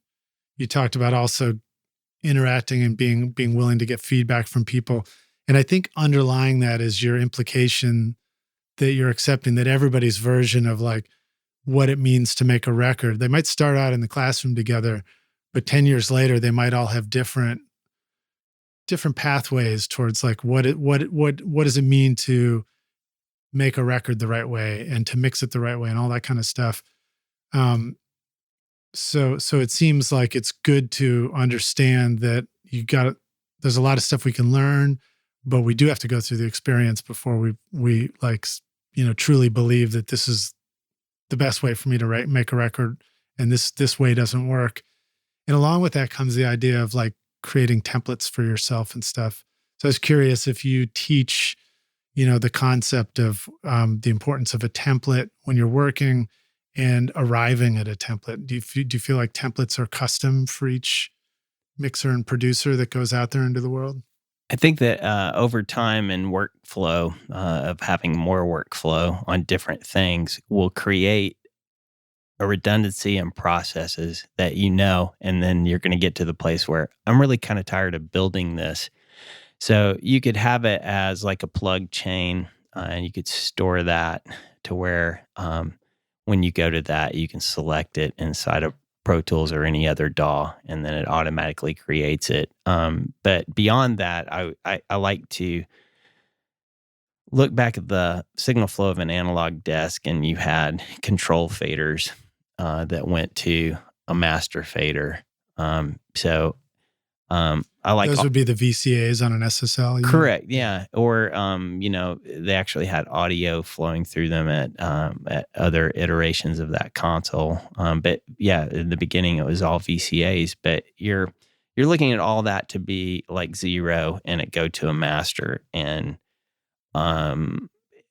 at different sorts of consoles, they actually had like maybe 3 submasters before the master. So you could assign multiple processes of versions of, sorry, running way far out in front. No, it's but all if right. you had like drums and bass and you wanted them to go to a submaster process that then combined in a master, you could do that analog. Like a lot of people had like broadcast consoles that were great mixing desks, so they could have an ABC limiting EQ curves, and they could send those control faders through those to a final master. I like to use that approach. It's kind of the Michael Brower concept there too. Definitely Brower is who I was imagining, but that wasn't just that. You can figure out different ways to do that with a bus matrix and different things.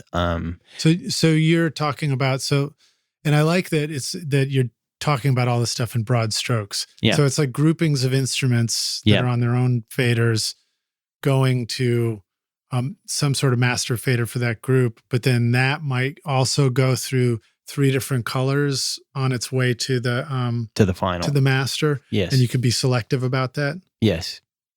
So all of your audio and all of its processes, which would be dynamics and EQ, and in the DAW world, you have gating, you have downward expansion, but you also have upward expansion. So if you get something that is too processed, you can expand the transients and then recompress it in a different manner.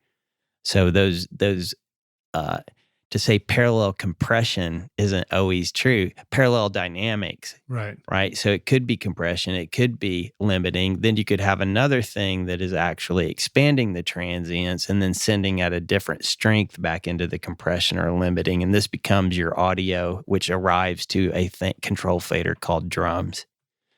And then you just build out. You could have in your polyphonic instruments of keyboards or guitars, you could have parallel processes that create a width beyond stereo. Another thing to think about in this is when I'm sending something into a stereo image, then I need to have the send be positional. Otherwise, I'm sending it center into an image and expecting a result. And I'm just being ignorant because I don't understand that the position of the send is going to result in the position of the stereo image parallel process. Right. And I keep effects separate. And the luxury that we have is to find an effect that we really like for maybe drums, vocals, and some of the other instruments. But because we're in a DAW, I could take that effect and duplicate it and make a discrete input. So when I get into creating versions for an artist, a content owner, they're not going to have drum reverb on the vocals. Right? You can have them all go to the control faders or create separate sort of things. And then you can go into that ABC sort of colorization and how it combines into the final output. What are some of the colorization things that come to mind for you when you think about setting that up?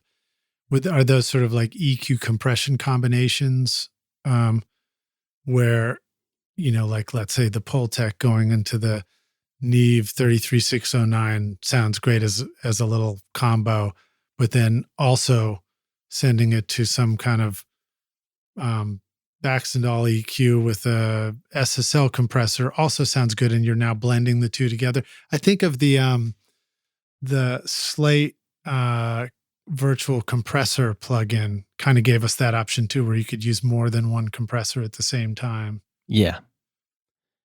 I will do maybe like a different sort of isolation. You basically are creating like a multi-band submaster. Now, whether that's compression, dynamics, or filtering, it becomes, or both. You can address low end in a different way, middle in a different way, and top in a different way, and you create these other sorts of excitement. And the combination of those to a master becomes like the outcome. I traditionally will try and do that more in the audio and then the control faders, and only arrive at one global submaster before a master, and that would generally probably only be like some sort of fast attack release, low ratio compression, and then possibly just a different sort of EQ. But the tools that are available for you right now are just phenomenal. There are so many different things that you can do. Because we're now inside a computer where it's like you can route everything everywhere. Yeah, and building upon like those sort of effects and recording, and then refining those after it's captured, and however that you're dealing with that and creating those processes, it opens up your color palette to so many different things. But from a technical aspects, Daryl Thorpe introduced me to Sound Radix, and just unbelievable. I took drums that I had recorded that I thought were great sounds, and I used Auto Align 2. Yeah. Auto Align 2 is like the jump from maybe you mentioned Antares to Celemony. It's like that kind of jump. But they made Auto Align. So, but the phase correlation and what you can make the target track inside of that Sound Radix plugin is phenomenal. Drum leveler, Surfer EQ, these are all plugins I still need to get. Oh my gosh. I would just encourage, they're really great people, and they're in Tel Aviv, and, by the time this comes out, hopefully there'll be peace, but, it's a great company to support, great people. The head of the company is like an incredible like acoustical physics brain that can code. Kind of need to be to do that stuff, don't you? Yeah, and he is he's just phenomenal, and Danny at that company, a great company, and their tools are awesome, and I'm forever indebted to Daryl Thorpe making the connection and becoming friends. That's great with them. The same thing with like Melodyne. We had the option to create a send and to change the pitch of the send before it went to the effect. Think about now, you could take a vocal and you could take a specific section of it, duplicate it, convert it to MIDI, then have it play an instrument and only have that instrument go to a reverb. And you have the ability to raise or lower the octave of that instrument that is sending into an ambience or a delay or a flange or any sort of reverberation or temporal process. These are all things that, used tastefully a little bit, create an incredible depth. Right. This sounds like the secret to, or the trick to making vocals sound transformed into something, in a non-obvious way, or obvious if you want, but like in those ways where you hear it on songs, somebody holds a note out and you're like, God, it just sounds like almost like it morphed into a synth and keeps going. Yes. And it did. Yeah, exactly. It's cool.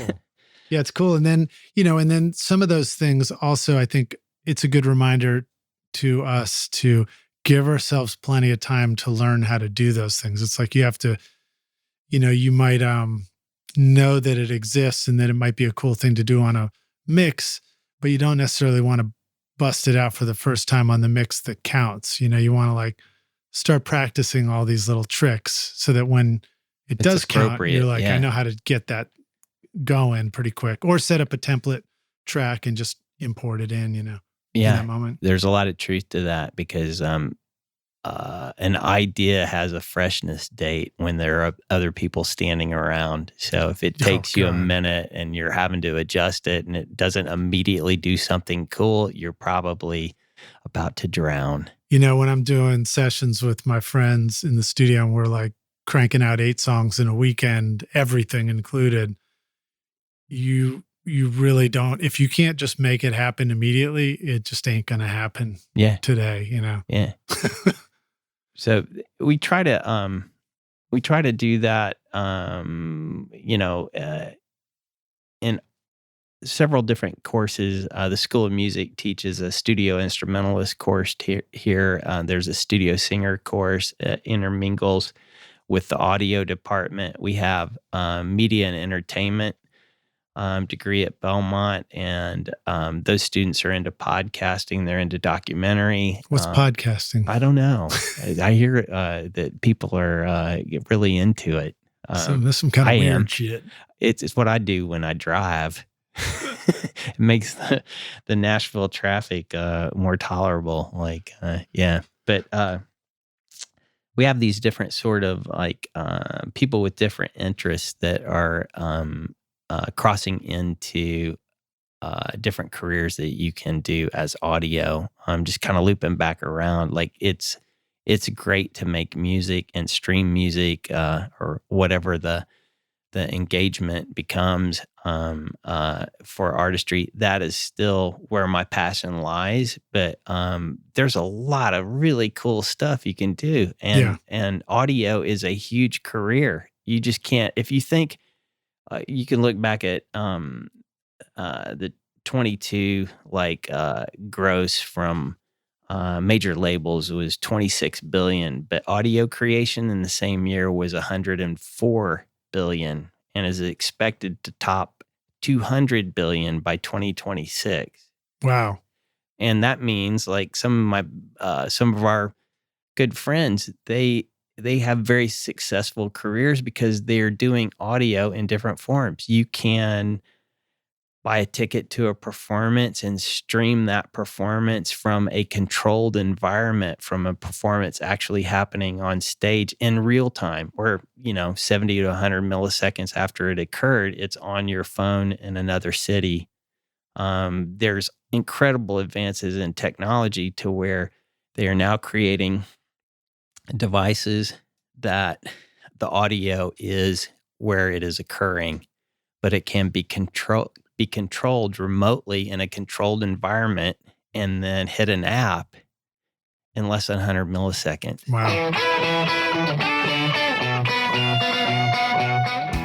Do you ever feel like the time that you've spent watching YouTube videos, trying out mix tricks, and tweaking version after version of your mixes has gotten you nowhere? Have you been looking for a simple, straightforward, step-by-step process for creating a pro mix that won't take you years to learn? What if you could have a Grammy-winning mix engineer who understood all your mixing struggles and could coach you through them? If you struggle with any of these questions, then the Ultimate Mixing Masterclass is just for you. Now you can discover the proven step-by-step mix system from Grammy-winning mixer Craig Alvin for consistently creating a pro-quality mix from your home studio that will sound amazing everywhere. Listen to this quote from one of our students, David. Quote, "Absolutely the most informative and helpful block of information and mentoring on the mix process that I've ever been a part of. That was like sitting behind a mix engineer for years, watching and picking up tips along the way, but condensed into a 6 to 7 hour session." Close quote. Look, I'm so confident that this will take your mixes to the next level that if you can't get a killer mix within 30 days, I'll give you a full refund, no questions asked. So if you're ready to take your mixes to Grammy-winning quality, then go to ultimatemixingmasterclass.com and start now by checking out the free preview of the Ultimate Snare Mixing Trick. And I'll see you at the front row table of the Grammys.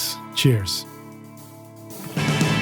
Yeah, it's pretty amazing. I mean, the speed at which music and sound can zip around and get from one place to another is pretty cool. And it's fun to see it when it happens and it arrives on a more consumer level, because I always felt like, especially 2020 and stuff, it's like all of a sudden nobody had ever heard of Zoom, and all of a sudden everybody has heard of Zoom. It becomes like it becomes like the word Google or something. Yeah. But it still took a minute before the things that we cared about in sound starts to show up. So it's cool to see that the quality of audio is keep catching up with the quality of video being sent around, and what's possible for either collaboration or just delivering the moment from one place to another. And it's cool to hear you talk about the career opportunities too, because that was one of my questions. Just asking about what kind of opportunities students see these days, but also being reminded that the, what you said, like wanting to make records and stream it. I think that comes from, obviously we're older generation, so that's what we grew up with. But I think, you become a fan first. And so I think that's part of it too. It's like you become a fan of something that represents, the artist. And there's a lot of other factors that go into bringing that artist to you as a listener. True. And so sometimes you think you want to go make that record, you want to go produce the thing. I have a lot of interns that would come and, what do you want to do? Well, I want to be a mixer. I always want to start there. Yeah. It's interesting. And then accompanying that is also like sometimes a lot of naysayers around traditional industry of music. It's like, oh, it's not like it used to be or whatever. So it's encouraging to hear you talk about like, who cares? There's like all this other stuff going on. Yeah, thank God it's not like it used to be, because there was a point where if you were an assistant, then you were going to be an assistant. I mean, it was a 10-year town, and you could be doing the best like mixing and first engineer work, and you really had to cross like a threshold to break out. There were walls between audio concepts, but you have more access, and you have more ability to judge reaction to what it is you're creating, and you can start thinking on multiple levels. As you were saying, how words become brands become descriptions.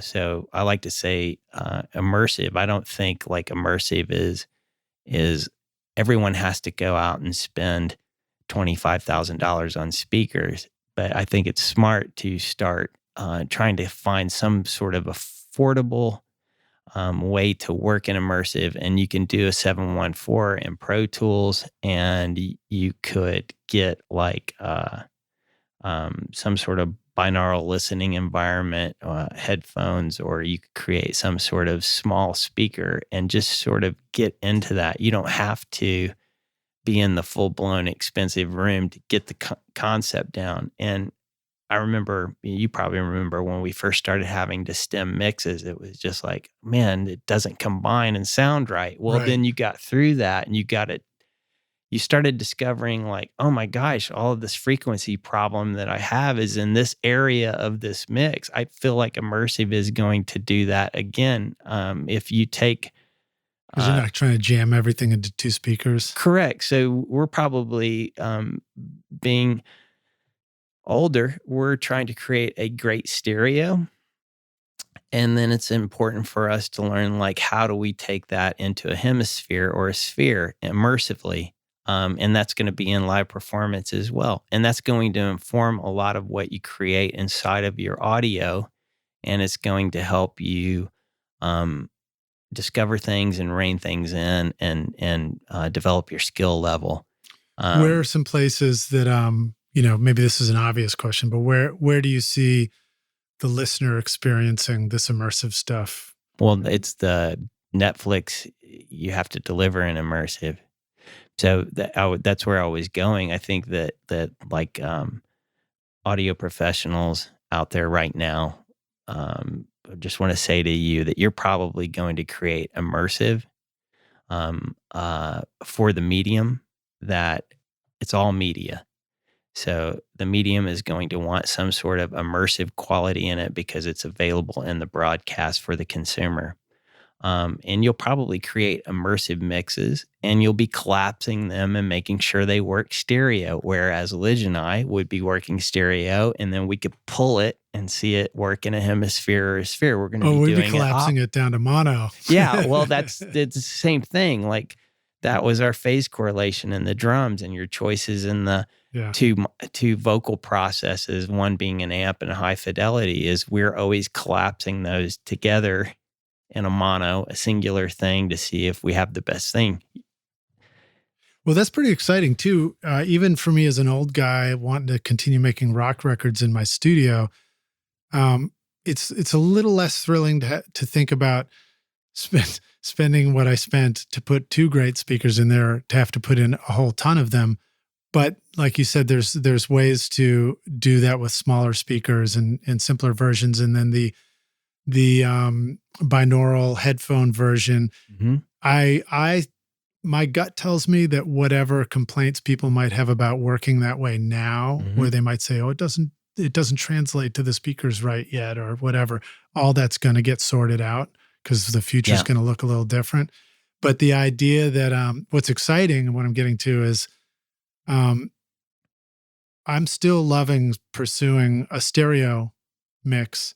But, sometimes it can also feel like I've been there, done that, like you figure something out. So I think it'll be pretty cool for older generations for us to think like, oh, we can completely rediscover recording by exploring this immersive world. And what does it mean now to mic up a band for this? What does it mean to mix it? What does it mean to record vocals this way? Yeah, I mean, you're going to want to have in the actual performance more options of capture that might not be used, that are available and edited in the same manner so that they are available for other usage. As you say, it's going to, like, not liking, as being an older creator, not liking something isn't a reason to not dive into it, because traversing that sort of like, I don't really want to do that, and then getting to a place to where that's kind of cool, it is growth. So, and these are all versions of growth that it never ends. So, you're not going to get to a place and like, that's what I do. Everyone should come to this party because that's the party I throw. It's also interesting. I wonder if the pursuit of exciting music in a immersive is going to. I feel like there's a part of the experience of learning how to do things in stereo where you kind of blast yourself with sound for a while, and then you learn, maybe I don't want to blast myself with sound. Maybe I got to figure out ways to do this without cranking it. Yeah. While I'm working, I wonder if that will change working in immersive, or it'll be the same kind of challenges. I would just say, it's the Wild West. It's like, just like from mono to stereo, you're going to have like drums on the left and bass on the right. Do we have a guy announcing how the record was recorded before it starts? Yeah, right. You're going to have artists that come to that and then start doing exploration into what the medium can be. Beach Boys to the Beatles to Hendrix to Jefferson Airplane to Pink Floyd. We got to go through all that with whoever is trying to create an immersive, and that's going to dictate the establishment of ideas that people want. It's not stealing to be inspired, kind of understand how someone got somewhere with something and then do it yourself, because it's not going to be the same. Yeah. All of those things I find very exciting. I know, back to the immersive, where I was going with that, your control room does not have to be big. In fact, for audio, it's better for it to be small. So you could be in a spare bedroom that's in, an older build, like a 12 by 12 room, and you could use iLouds and create an environment that's going to be pretty serviceable and pretty good for your outcome. It doesn't have to be the investment that you would maybe do that we've done with stereo amplifiers, speakers, multiple speakers. If you have that already, you have that stereo, you can go to that place that you know that it comes across that, but you can expand it out, and you don't have to go for $8,000 speakers if you can find a speaker that's on sale once a year for maybe $600 a speaker. And I know that's still a considerable investment, but you could do your version of that. There are some really great headphones. It's interesting. We had a gentleman stop by from Head, HEDD. His father started Atom Speakers, and his name was Freddie, and they were the most incredible headphones I had heard. They're expensive, and they were ribbon, but they had taken into account space from the ribbon driver to your ear, and that your ear and the way it fit on your head had a lot of adjustment, because the shape of your ear is very important to how you hear. Yeah. So working on pods isn't necessarily a good idea, because I'm checking it with pods. You want to know what that's like, but the way that we hear as humans has a lot to do with our head, which is a baffle. Right. And the ears, which shape where the sound goes in, is another type of baffle. Yeah, if the sound comes from behind the earlobe versus in front of it, or the pinea, the ear pinea. So. Yeah. I like your pronunciation. Thank you very much. That's all fascinating stuff. And I guess with the, with the coming technology too, already Apple, my iPhone did this. It let me sort of scan my ears and my head, and it gave me its own, personal immersive sound modeling. And that's only going to get better. Yeah. And then I have the Apple, the AirPod Pros, and you listen to music, and if you turn your head, the music tries to stay in place as if the speakers were still staying still. And that's interesting and fascinating. And then also the experience of watching a video off of my iPhone. I put it on the table in front of me, but I realized as I'm listening in the AirPods, I'm like, oh, it sounds like it's like a huge TV with like big ass PA speakers. Right. It sounds much bigger than an iPhone. And if you turn your head, the sound stays where the phone is. So it like gives you this impression that you're listening to like big theater speakers. So it's intriguing. It'll be interesting to see like which ideas really stick and which ones go away. The turning your head and having the music move around, I'm not convinced yet that that's an improvement on the listening experience for me. Yeah, I agree. It's a little more gimmicky. I can't really like deal with my screen automatically flipping to where I hold it. For the same reasons. Oh, you mean like on your phone, like if you go vertical or horizontal? Yeah.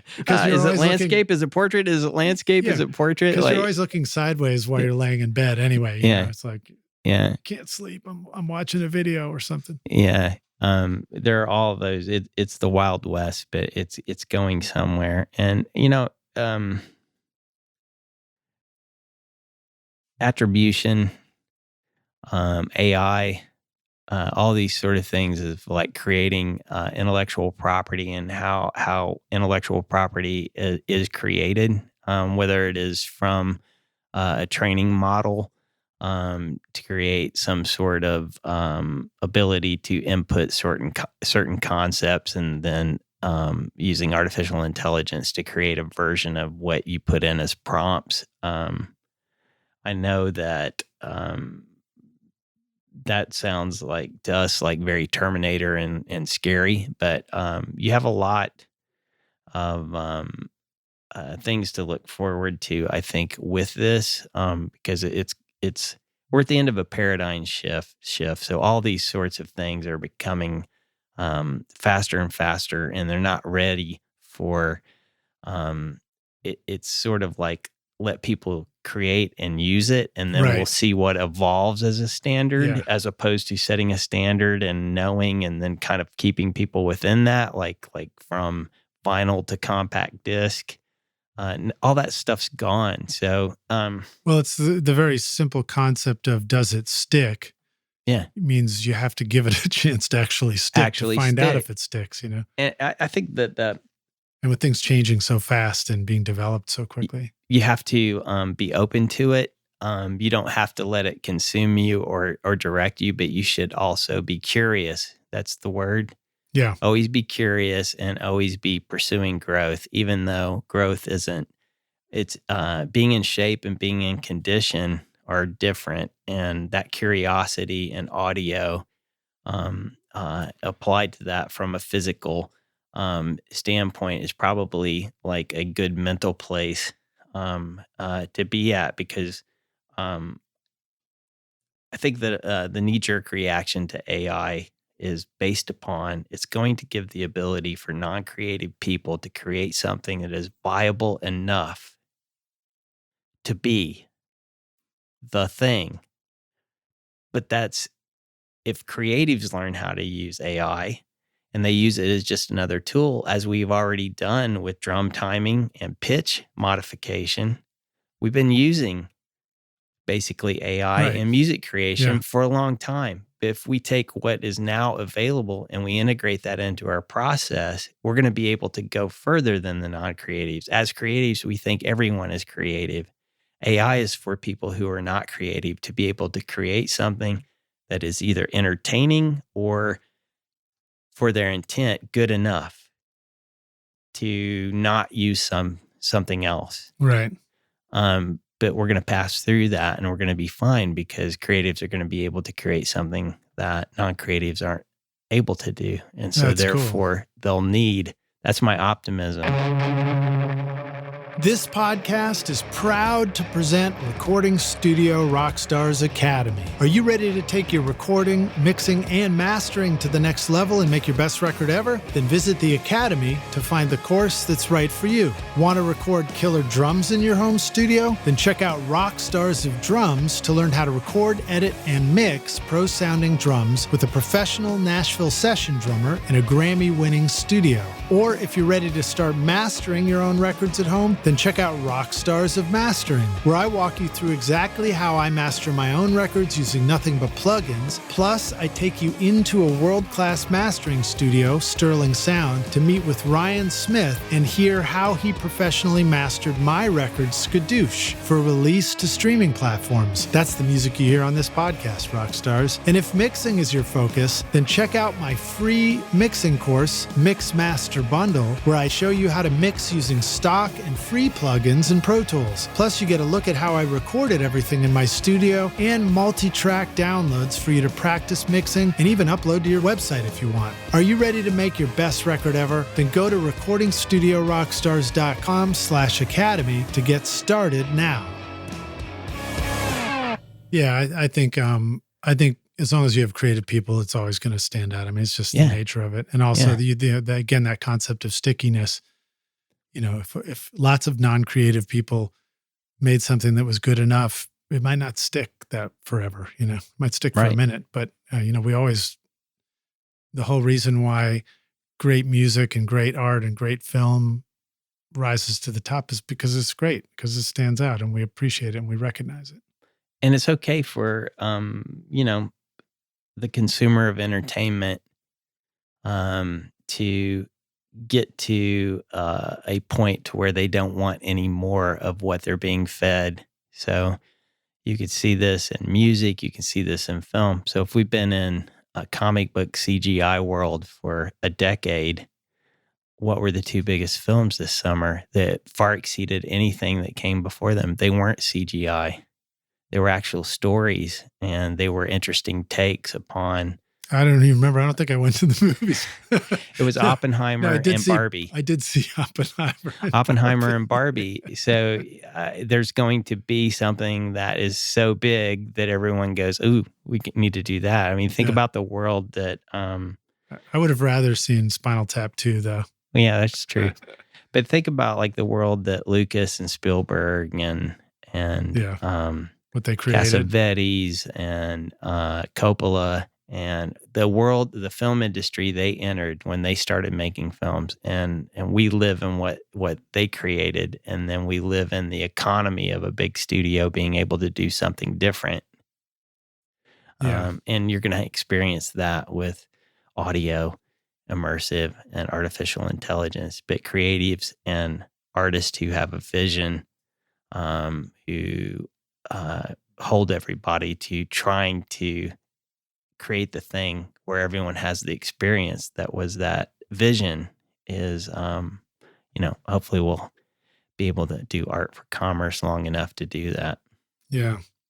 Well, let me ask you one more question and go to our closing question too. All right. So this question is, when you're talking about remaining interested in learning and stuff, now working with the university, working here in the studio, do you see people coming back to school? Do you see much of that? Do you see people coming back to learn and study audio from the industry? Do. I think that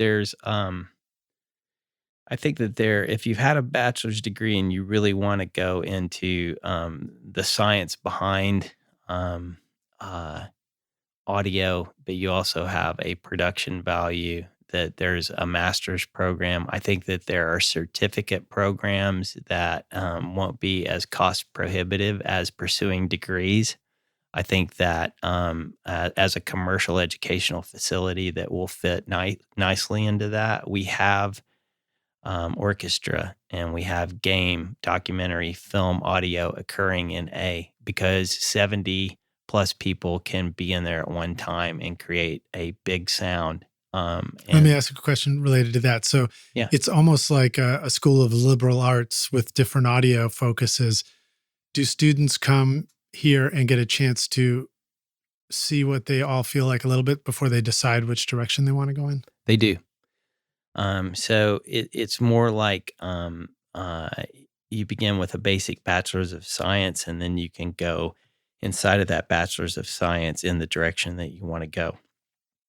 You can switch your major and be more in media and entertainment. You could have like a bachelor's of art. You could have a bachelor's of science. You could have a bachelor's of business administration. They're just cool versions of those degrees, and you can emphasize where you want to go in that. You're also in a place where a lot of like-minded people are doing it every day, and you get to a point later on after you've got the foundational that you're around those. So there could be a legendary artist in making a record for their 40th anniversary, and then next week there could be a score for an EA sports game or another version of Call of Duty. And as a student, you get to be around that because you guys have the studio. Yes, and you can aspire.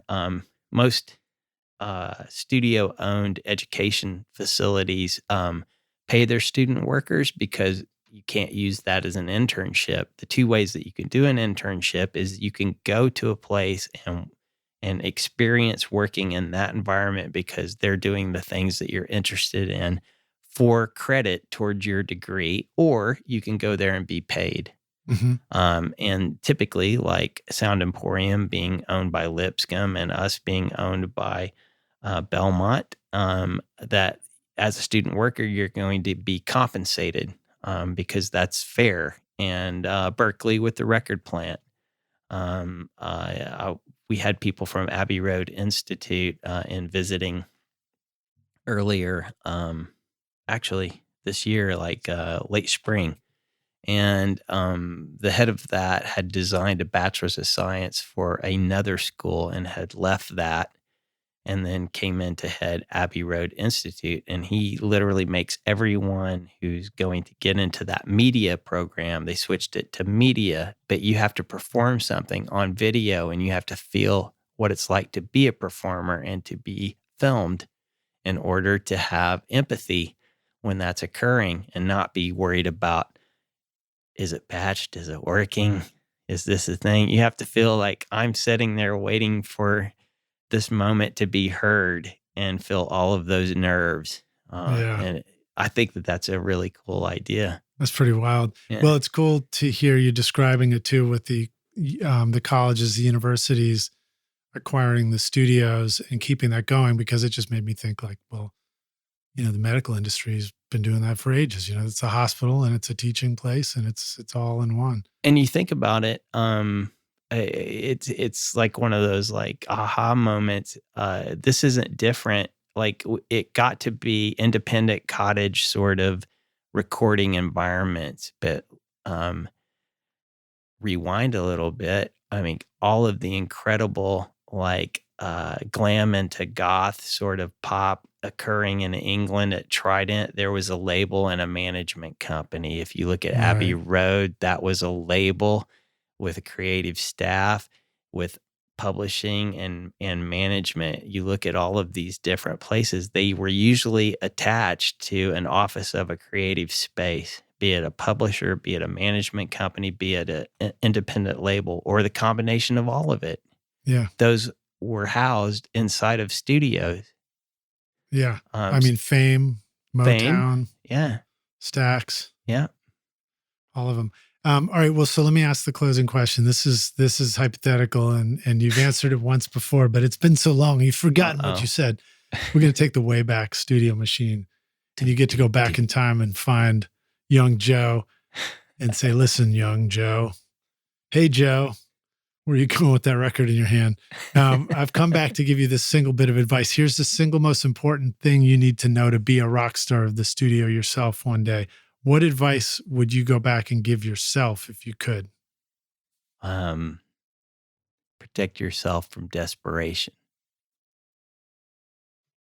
because no good choices occur in that state.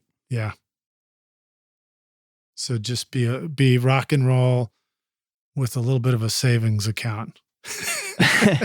Yeah, I mean that's it. I get a little bit like it's emotional, because at this point, like coming over, like having taught for 10 years, still making records, and then being director. My real joy is, it's funny. People that I make records with, they're like, "Do you miss like recording all the time?" And I like go, "Yes," until I'm doing it. Right. Right. So, but the point is, I still love to do it. And I find the joy in that. But the other thing that I find is watching people that you've crossed paths with that are young Joes or young Lidge, and you see that they're connecting it and they're doing that. Now, the thing that you do is you might have this incredible passion and this love to do something, and you should always do that, but you should balance it with people who are more successful with me. How can I run with them, learn what they're doing, and be a part of those successes, which afford you more opportunity, and more places to win trust, to build your own business, build your own brand. And that's what I would tell young Joe is, like, you don't always have to blow up the bridge. You don't have to burn it. You could just say, "I don't know the password, troll. I'm not crossing." How you like how I looped that? I just love it, man. I love it. I was reminding me, I forgot which one it was. Was it like, was it like the Holy Grail or something, where they come to the bridge and they say the wrong thing and you just go flying through the air into the fog, down into the chasm below? Yeah. I've been there. It's not a fun landing.